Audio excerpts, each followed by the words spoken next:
గతంలో 2018లో జరిగినటువంటి సర్పంచ్ ఎన్నికల్లో ఇలా బీసీ రిజర్వేషన్ 23% అమలైతే 2025లో జరిగిన సర్పంచ్ ఎన్నికల్లో ఇవాళ బీసీ రిజర్వేషన్ 17% కుదించారు. కుదిస్తే ఆగిందా?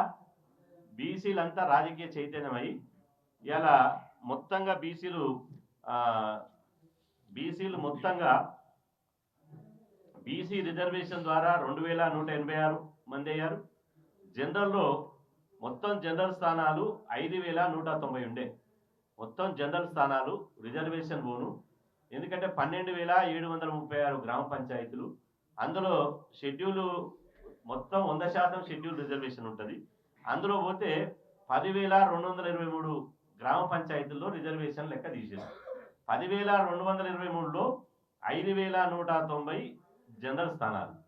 5,190లో ఇవాళ బీసీలు గెలిచింది ఏంటంటే 2,937 మంది గెలిచారు. 2,937 మంది గెలిచారు.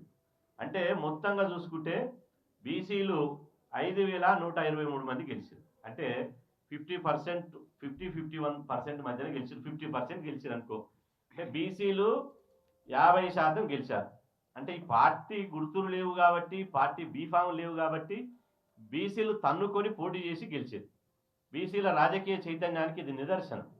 బీసీల యొక్క రోజు రోజుకు తెలంగాణ రాష్ట్రంలో బీసీలే గెలవగలరు, బీసీలు తమ ఓటు తాము వేసుకోగలరు, బీసీల ఓటు బీసీలకే నినాదం ఇవాళ బలంగా పనిచేస్తుంది అనడానికి తెలంగాణ రాష్ట్రంలో గెలిచినటువంటి సర్పంచుల సంఖ్య ఒక ఉదాహరణ.